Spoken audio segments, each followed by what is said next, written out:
Now, if James Dean hadn't lived fast, died young and had a beautiful corpse, he would have been 54 this year. Although it's 30 years since his death, James Dean's rebellious image is still very much alive. He's regarded as a teenage hero, the epitome of a rebel, and his early death certainly ensured that his image never became tarnished, just glorified. James Dean will always represent the exciting new youth culture which started with the age of rock and roll. 1, 2, 3 o'clock, 4 o'clock, rock. 5, 6, 7 o'clock, 8 o'clock, rock. 9, 10, 11 o'clock, 12 o'clock, rock. We're going to rock around the clock tonight. Put your glad rags on, join me high. We'll have some fun when the clock strikes 1. We're going to rock around this clock tonight. We're going to rock, rock, rock till broad daylight. Going to rock around the clock tonight. And Terry Pettigrew has been studying the man behind the myth. What was it about him? What special quality that made his image so enduring, so irresistible? Well, I think he was forever young, of course, having died at the age of 24, long before he was overtaken by the kind of problems which overtook, say, Marlon Brando and Elvis Presley. So everybody who was a hero at that time, other than Dean, at that level and that stature, seemed to just fade and become rather not idol-like. Would he have, do you think, continued in the same mould if he'd lived to be a normal 54-year-old? Because people's views change, don't they? They mellow and they commit a few sins as well. It's very hard to imagine that his level of popularity would have made him a superstar. He would probably have owned a studio. He would quite conceivably have been hiring and firing other actors. He would have become a mogul, possibly, of some kind, or at least a director. And he would certainly have lost that tremendous youthful appeal he had. What sort of influence did he exert over teenagers, do you think, in the 50s? I think his influence in the 50s was enormous, because I think you have to cast your mind back. Well, you can't, obviously, but those of us who can will remember that it was a pretty repressive time. I mean, there's a lot of things were taboo. The class structure was very clearly defined, and so therefore you couldn't overtake, you couldn't get out of your class. And you sort of left school, you had a weekend to grow up, and on the Monday you started the job.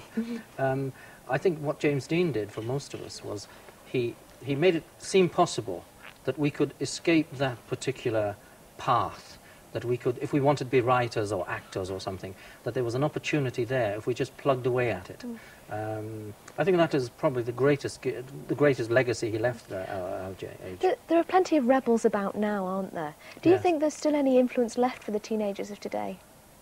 I think, well, everybody's a rebel. I mean, Bob Geldof is a rebel. He's a rebel in the right way, and I think, yes, but being a rebel star or a cult hero, you have to be visual. You can't be a rebel star if you're confined to records, which of course makes James Dean so unique in the 50s, because the cinema was the only place you could really create a rebel, because record stars were just record stars then. Okay, those who made films you saw, but I mean there was nothing very rebellious in the Presley films.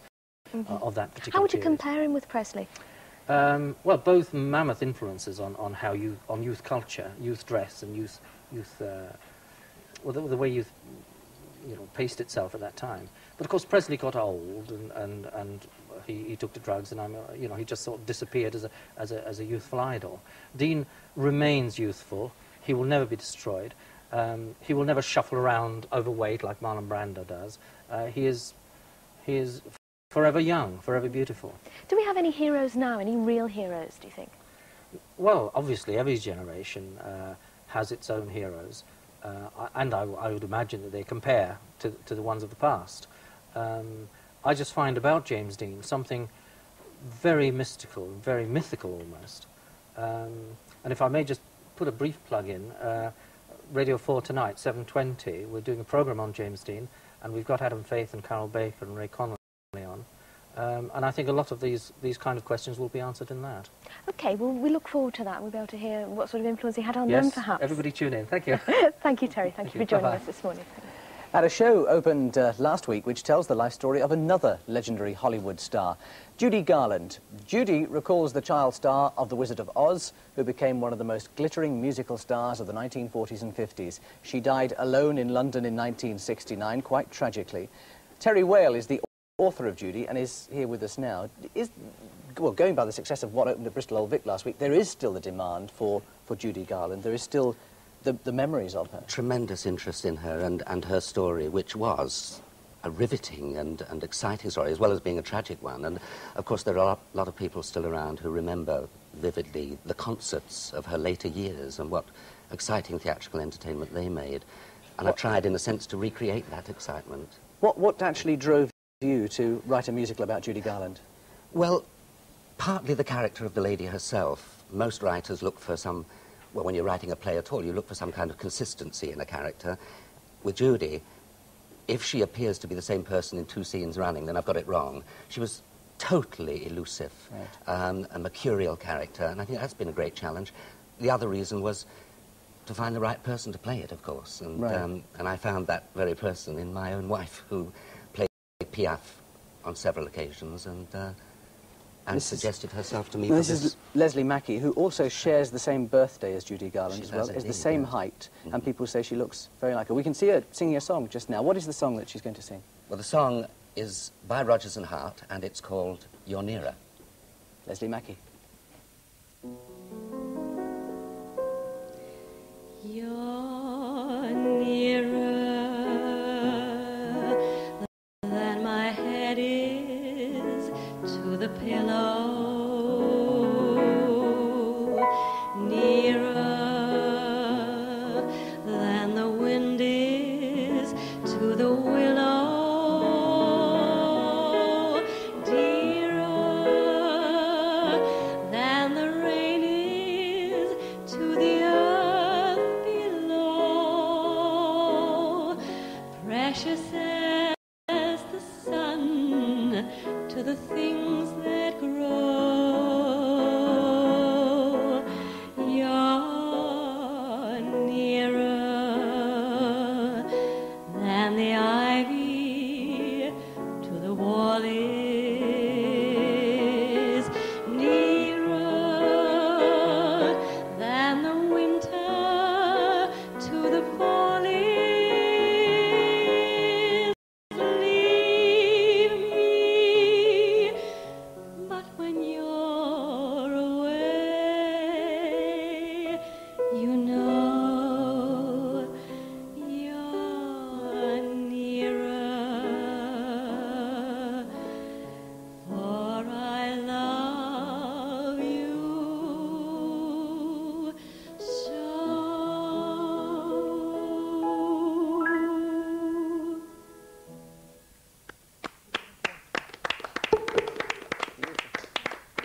And we've got actually a series of coincidences here. We've just discovered that the 2 Terrys on our city here were actually in the same class at school, Terry Pettigrew and Terry Whale. And they've both gone on to careers, really, where they've studied the past and studied heroes.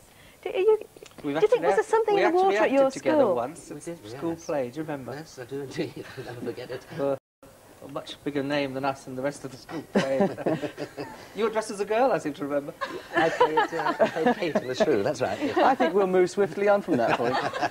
Russell Grant is here. Gloria Gaynor is our guest of the day.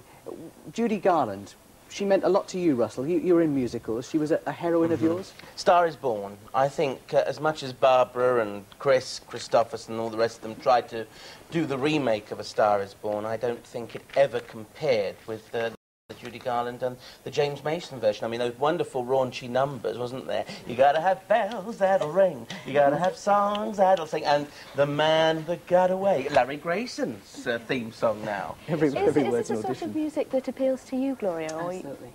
Yes, I love it. what were your childhood influences musically? Oh, Ella Fitzgerald, Nat King Cole, Frank Sinatra. Those kind of... Yeah. Russell Grant has rather delicious-looking treated to I had a word to the stars. The firmament said, I'll give her a donut. It's all you're going to get today, dear, so you might as well have it. Thank you very much. This is an old British institution. Really? No. I thought it was an American institution. Is it? Yeah. Oh, no, I think, well, we took it over in about 1775. Are you sure you didn't bring it back? With a cup of tea from Boston. There you are, darling. It's an old Russell institution. And, of course, you were born the same day, aren't you? June Gemini. 10th, yeah. June the 10th? Do you feel that you're like her? I mean, are you likely to... Do you have those frenetic times when you can't seem to get your act together? I think I have a sort of highly nervous energy, but I hope I don't have as many problems as she had. And I'm sort of very tactile. Well, Yes. you say that. Yes. Insomniac. Insomniac, Certainly yeah. shows that. Interesting that you mentioned the word mercurial too, because of course Mercury rules Gemini and Virgo, and Mercury people are very sanguine and, you know, on the go and busy, wanting to be on the phone or wanting to write or wanting to call on someone.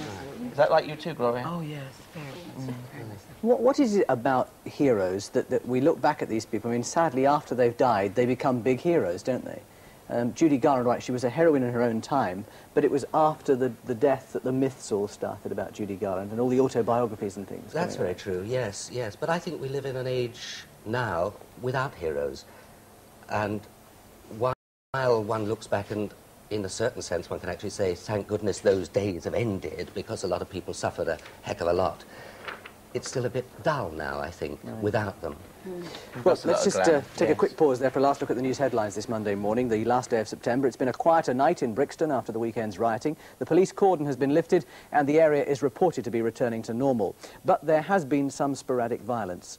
The brother of the model Sheila Caffel, who was shot dead with her parents and 2 sons, has been charged with their murder. And at the Labour Party conference in Bournemouth, the National Executive have voted narrowly to back Neil Kinnock against the controversial motion from the miners. But Mr Kinnock may still lose the conference vote. That's the news this morning. Nice. Well, just a time for a few goodbyes, I think. Gloria, where are you appearing? Where's your next concert on your In Norwich. In Norwich, so we look forward to that. Russell, thank you. I'm appearing next on Radio 2 tonight at 10 o'clock. So once you've finished yours on Radio 4, just switch over and I'll be on Radio 2. Thanks. Terry, Leslie, thank you for joining us. And Mike, and now it's back to Frank. More plugs than a bathroom showroom here. Because you drip. I don't know if he's hearing us. I am hearing you. Thank you very much indeed. Tell Francis we're still waiting for the fog to lift here at Bournemouth. It's a pretty parky day. And were the top of this hotel another 10 feet higher, I think we'd be in the clouds. Well,